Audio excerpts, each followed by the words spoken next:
Blood has a way of betraying secrets. No matter how carefully a crime is planned, no matter how meticulous the execution, it always leaves something behind. And in the Cole residence, blood told a story too horrifying to ignore. Inside a Manhattan penthouse, the scene was nothing short of surgical. The body, what remained of it, was no longer a man, but pieces of one. Limbs severed with precision, the work of hands that had once been trained to heal. The heart, the very organ Dr. Ethan Cole had spent his life repairing in others, was missing. The police found him in the master bathroom, dismembered in a way that suggested both rage and chilling control. The weapon, a scalpel, lay discarded on the floor, its blade coated in a thin layer of red. But this was no crime of passion, no moment of uncontrollable fury. Every cut was deliberate. Every wound calculated. Dr. Cole had been admired, respected as one of the best cardiovascular surgeons in New York. His life appeared flawless. A successful career. A stunning penthouse. A wife who matched his ambition in every way. Olivia Cole, a renowned pediatric oncologist, had stood beside him through years of hardship and triumph. To the outside world, they were perfection. But perfection is fragile. And when it breaks, the cracks run deep. What shattered Olivia's world wasn't just infidelity. It wasn't just betrayal. It was the second life her husband had built across the river in New Jersey. A woman. 2 children. A hidden family, tucked away in a quiet Hoboken neighborhood. 4 years, the truth had been buried under carefully crafted lies. But secrets, like blood, have a way of surfacing. The discovery came in fragments: credit card statements for an apartment Olivia had never seen, charges from a toy store in a neighborhood far from their own. And then, the final confirmation: matching surgical scars on twin boys whose faces bore too much of a resemblance to be ignored. The truth was undeniable. The man she had built a life with had spent years dividing his love, his time, his identity. And when she confronted him, something inside her shifted. Later, a box would arrive at the doorstep of the other woman, Dana Whitmore, the mother of his children. Inside, a wedding ring. And a note. Your turn to clean up his mess. Before the world learned of the horrors inside that penthouse, before Olivia Cole became known as the Bride of Frankenstein, the truth was hidden behind the walls of a marriage built on deception. And when the lies finally collapsed, the consequences were irreversible. Before we unravel what really happened behind those doors, make sure to subscribe to Beyond the Evidence. Because the darkest stories are the ones hiding in plain sight. Was Olivia's crime an act of insanity or something more calculated? Leave your thoughts in the comments. We're reading every single one. In the halls of New York's most prestigious hospitals, Dr. Ethan Cole was more than a surgeon. He was a miracle worker. Patients whispered his name like a prayer, colleagues watched him with a mixture of admiration and envy, and hospital boards boasted of his expertise. He wasn't just good at his job, he was exceptional. The kind of doctor whose presence alone reassured a room. The kind of man people trusted, respected, even idolized. He had spent his life perfecting the art of control. In the operating room, his hands never wavered. His decisions were swift, his confidence unshakable. There was no space for error in his world. Every movement, every calculation, every incision was deliberate. When he spoke, people listened. When he entered a room, conversations hushed, giving way to the quiet authority of a man who had mastered the human heart, both its frailties and its resilience. But outside of the hospital, there was another version of Ethan Cole. A version no one ever questioned. Born into a family of academics in Boston, Ethan had never known failure. His parents, both esteemed professors, had carved out the path for him long before he was old enough to understand it. Excellence wasn't an expectation, it was a requirement. From childhood, he had been shaped into the image of success. Private schools, Ivy League ambitions, grueling hours spent mastering every subject placed before him. His life was structured, his future predetermined. And he had never once strayed from it. Medical school came naturally, as did the residency, the fellowship, the climb up the ranks of Manhattan's elite medical circles. He moved through life with the quiet arrogance of a man who had never encountered true hardship, a man who understood that his name, his skill, and his unwavering focus would always set him apart. He met Olivia in the way that ambitious people often do, through their shared hunger for greatness. She was his equal in every way, a woman whose intellect and determination matched his own. A pediatric oncologist with an almost obsessive dedication to her work, Olivia was brilliant, relentless, and fiercely independent.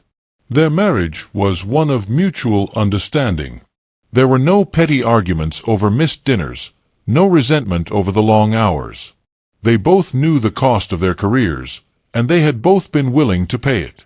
To the world, they were the perfect couple, two highly respected doctors, each at the peak of their fields, navigating life with precision and purpose. Their names carried weight. Their reputations were flawless. And yet, behind the doors of their pristine penthouse, behind the carefully constructed image of a life built on trust, something was missing. Ethan had everything he had ever wanted: prestige, wealth, a wife who was as much a partner as she was a complement to his success. But it wasn't enough. Maybe it never had been. At first, the affair had been a distraction. A brief indulgence in something forbidden, something reckless. Dana Whitmore was nothing like Olivia. She was younger, softer around the edges. A nurse, not a doctor. She looked at him with admiration rather than expectation. With her, there was no pressure to be perfect, no silent competition lurking beneath the surface. With her, he could be someone else. And then, the distraction became something more. A second life. A hidden existence that he convinced himself he could control. The apartment in Hoboken was supposed to be temporary, a secret carved out in the quiet corners of his carefully structured world. But secrets, no matter how meticulously kept, have a way of unraveling. And when Dana became pregnant, with twins, no less, Ethan found himself at a crossroads. He could have walked away. He could have ended it before it spiraled beyond his control. But for the first time in his life, he wasn't willing to choose. He wanted both. So, he built a lie so intricate, so masterfully woven, that it held together for years.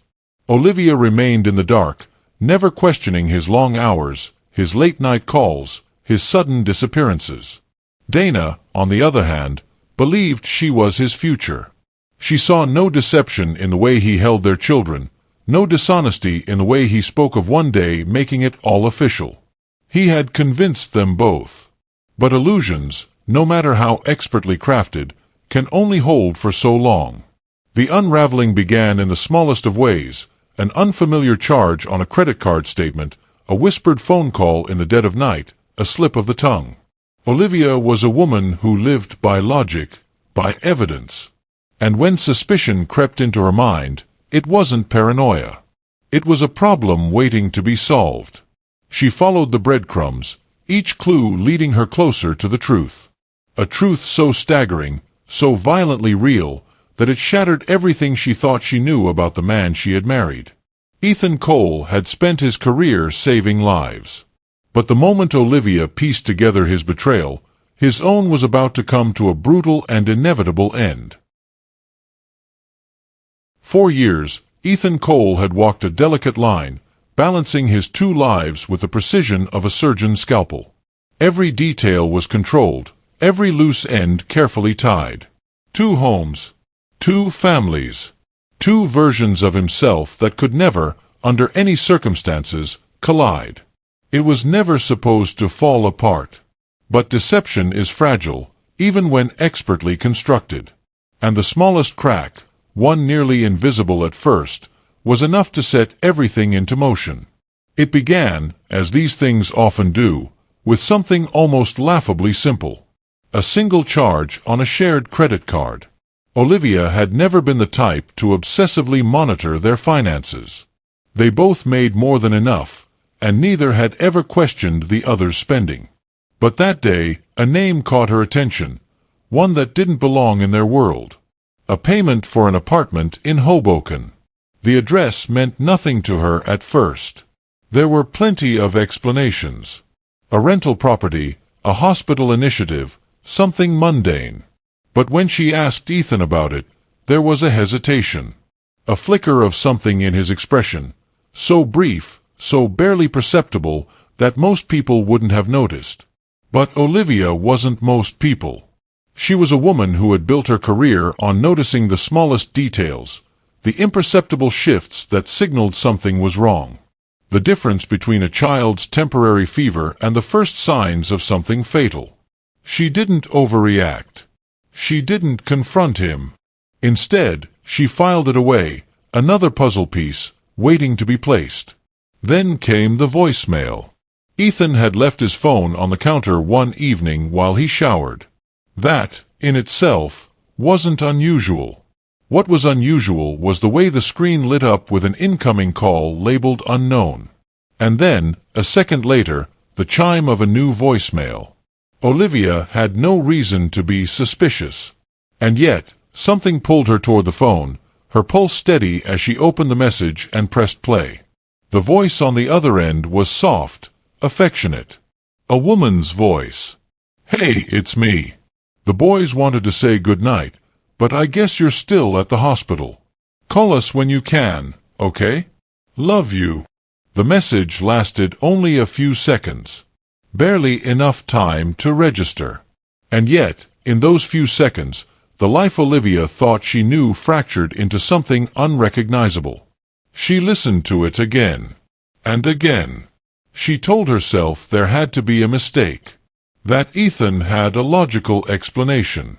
That she hadn't just heard another woman speaking to her husband with the casual familiarity of someone who belonged to him. But then, something else. Something worse. In the background, muffled but unmistakable, was the sound of a child's laughter. 2 children. The questions came fast, cold, and relentless. Who was she? How long had this been happening? And, most disturbingly, why had she referred to boys in the plural? Olivia's hands didn't shake as she set the phone down. Her breathing remained steady. Years of medical training had conditioned her for moments of crisis, and this, whatever this was, would be handled the same way. With patience. With precision. With facts. The next day, she called the number back. It went straight to voicemail. She hung up. That night, she checked Ethan's briefcase while he slept. Medical charts. Patient files. A prescription pad with his signature. And tucked between them, a crumpled receipt from a children's clothing store. 2 identical jackets. 2 sets of shoes. The evidence was building, piece by calculated piece, but Olivia didn't confront him. Not yet. She wanted more. Needed more.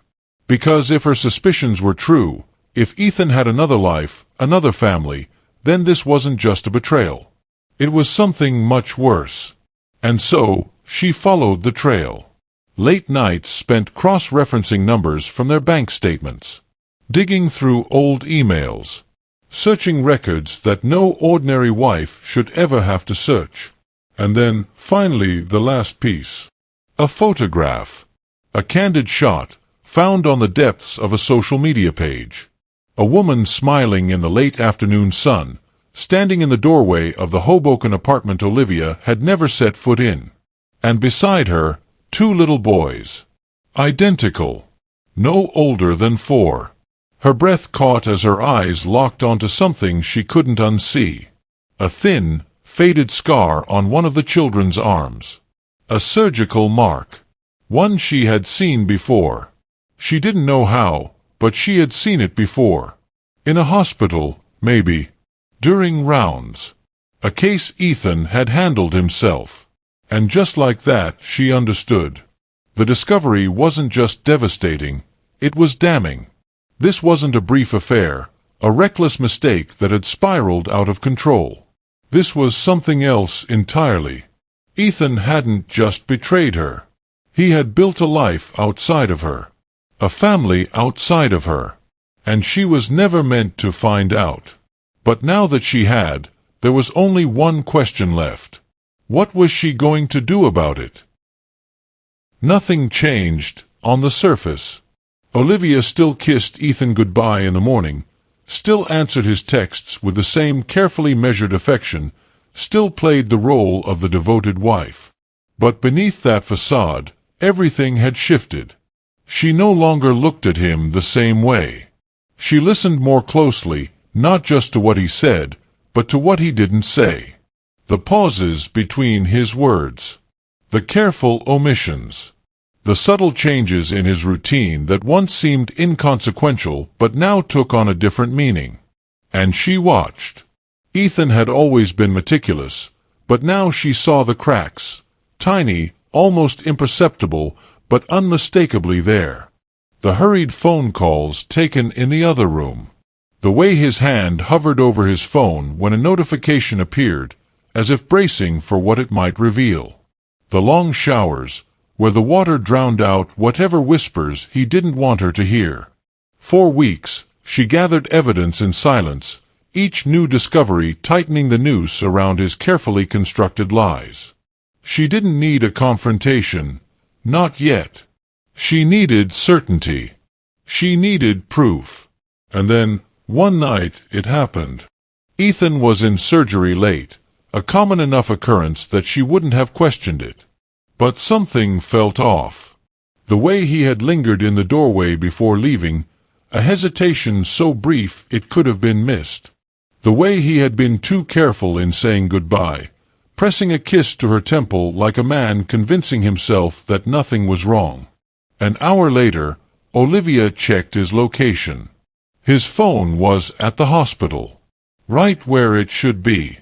And yet, she couldn't shake the feeling that it wasn't the truth. A possibility flickered in her mind, one so outlandish she almost dismissed it, until another thought followed, darker and far more disturbing.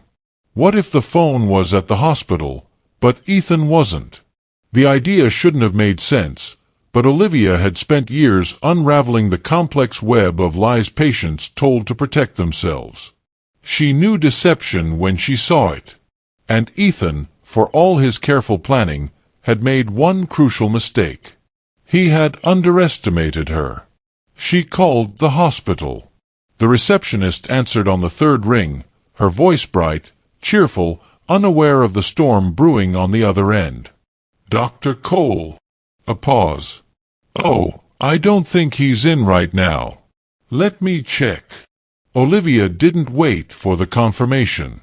She had already hung up. The hospital was less than 20 minutes away. But the Hoboken apartment? 35. She grabbed her coat and keys. By the time she reached the quiet, tree-lined street, the night had settled in, cloaking the neighborhood in comfortable darkness. The building was ordinary, nondescript, exactly the kind of place a man like Ethan would choose for a second life. Nothing too flashy. Nothing that would raise suspicion. Olivia parked down the street, her heartbeat steady. The light was on in the second-floor window. She waited, watching. At 10:42 p.m., Ethan stepped onto the balcony. He was shirtless, his hair damp. He lifted his phone, typing something quickly before setting it down. A moment later, the sliding door opened, and a woman emerged from the apartment. She was younger, beautiful, comfortable in his space, in his life. She walked up behind him, slipping her arms around his waist. Ethan turned, pressing a kiss to the top of her head, murmuring something Olivia couldn't hear. The ease of it, how natural it was, sent a cold, sharp sensation through her chest. But she didn't move. She didn't cry. She memorized. The way he touched her. The way his hand rested on the curve of her back, like muscle memory. The way she leaned into him, so effortlessly at home in a life Olivia had never known existed. She watched, minute after excruciating minute, until the lights went off and the night swallowed them whole. Then she drove home. Ethan slipped into bed just after midnight, the scent of hotel soap still faint on his skin. He exhaled softly, settling in beside her, unaware of the silence that had wrapped itself around the room like a noose. For the first time, Olivia thought about what it would feel like to take everything from him. To make him feel what she had felt. To make him understand. And Ethan, fast asleep beside her, had no idea that he had already lost. The body lay still. Silent. Ethan had no voice now, no soothing words to pacify a patient, no carefully crafted lies to shield himself. He had spoken his last words hours ago, though the echo of his panic still lingered in the air. The room had recorded everything, the struggle, the confusion, the dawning horror when he realized what was happening. But now, there was only quiet. He hadn't seen it coming. When he arrived home that evening, Olivia was waiting. A glass of wine in hand, her expression composed. There was nothing in her face to suggest what she had seen the night before. Nothing to hint at what she had planned. A meal was prepared, his favorite, a dish she had perfected over the years. He took the first bite without hesitation. The wine glass trembled slightly when she handed it to him. Not enough for him to notice, but enough for her to feel it. It took 7 minutes. At first, it was just fatigue, the kind that settled deep in the limbs. His hand slipped slightly as he reached for his glass, but he recovered quickly. Then, a hesitation in his speech. The muscles in his throat tensed as he swallowed, as if resisting something unseen. And then, the first wave of paralysis. His breathing quickened, his body heavy, but his mind was still sharp, still fully aware. That was the design of it. Olivia had chosen carefully. The paralytic agent wasn't meant to kill him. That would have been too simple, too merciful. This was about time. Ethan tried to stand, but his legs failed him. The panic in his eyes flickered into full recognition. His mouth formed her name, but no sound followed. Olivia watched as the understanding settled in.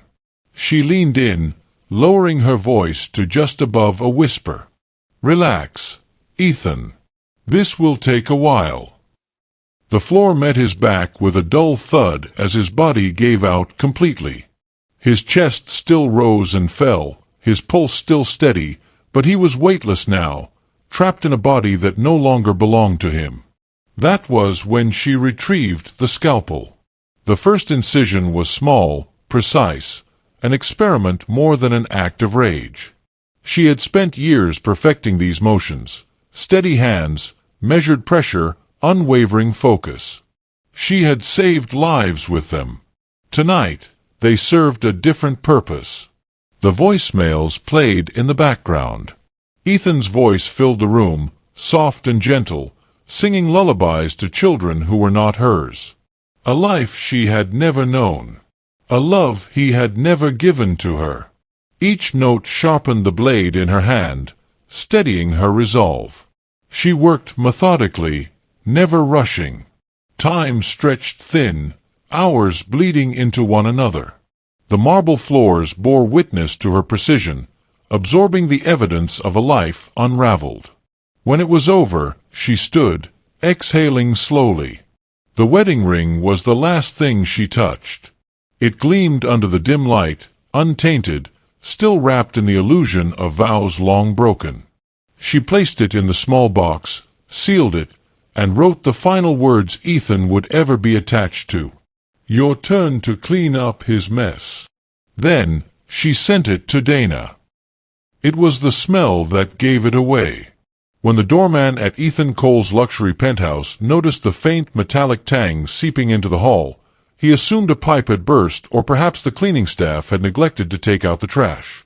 But as the hours passed, the scent deepened, clinging to the air with an unnatural weight. By morning, it had become unbearable. When Ethan's surgical team called the building to check on him, Concerned after he failed to show up for a scheduled operation, the doorman hesitated only briefly before retrieving the master key.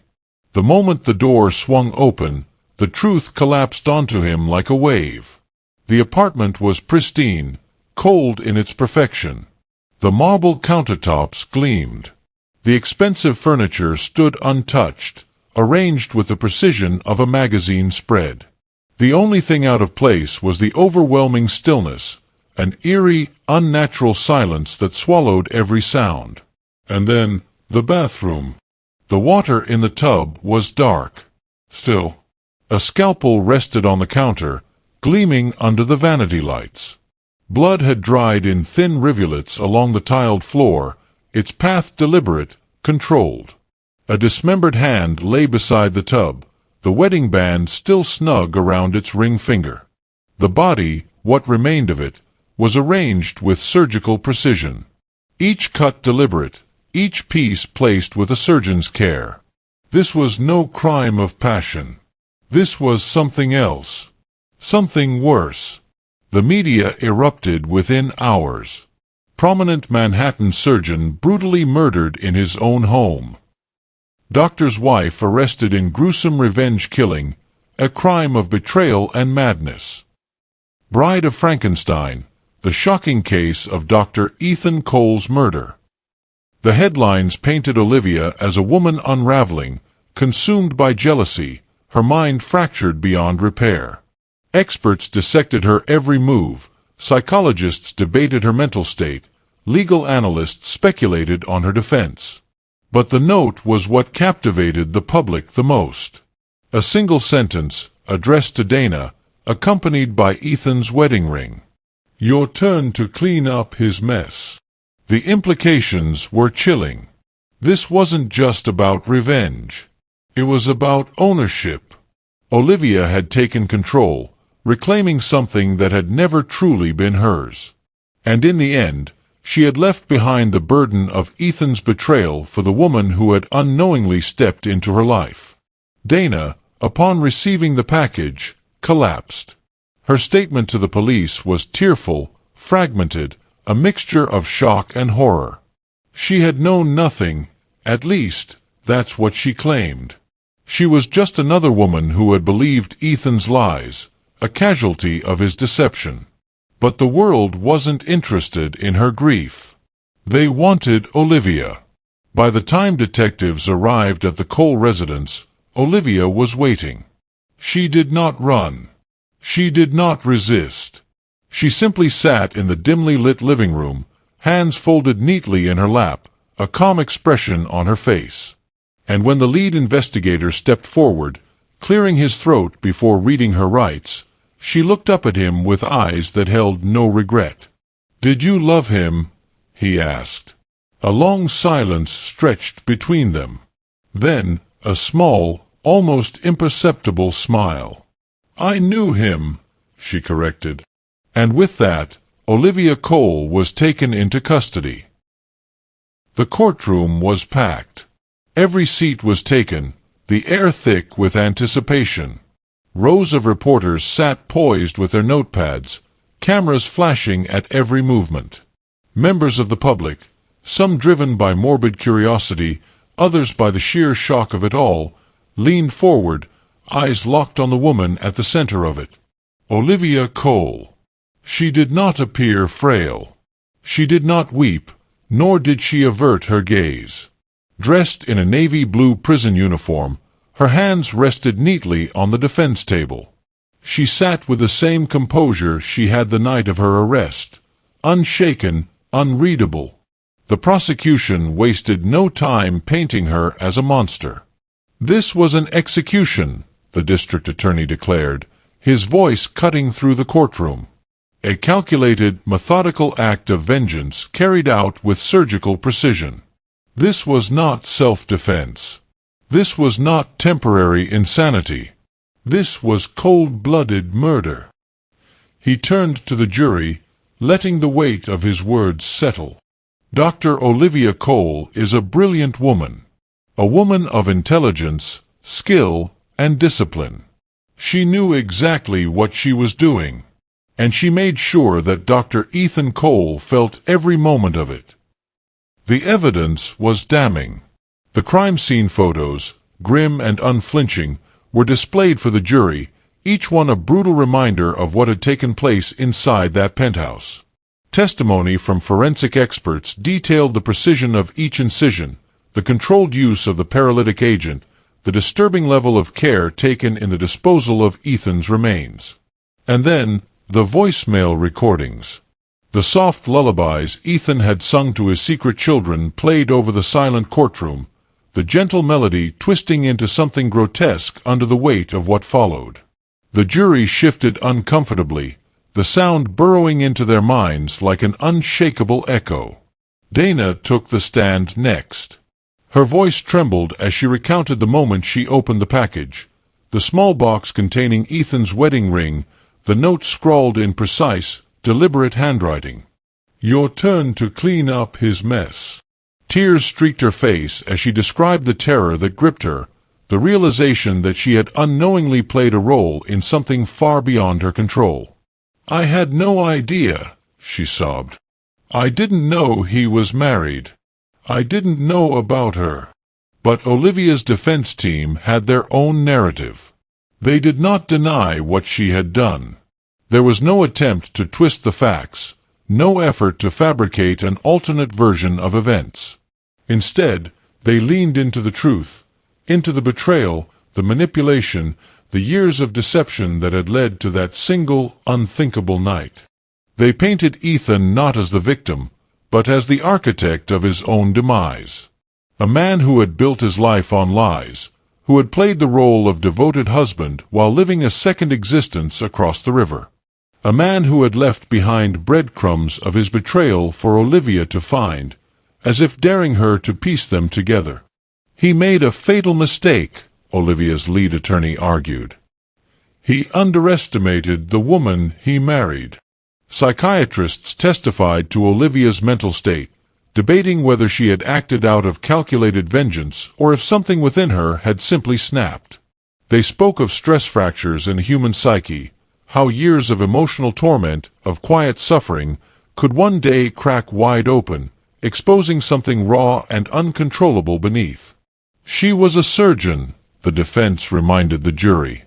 A woman who had spent her life saving others.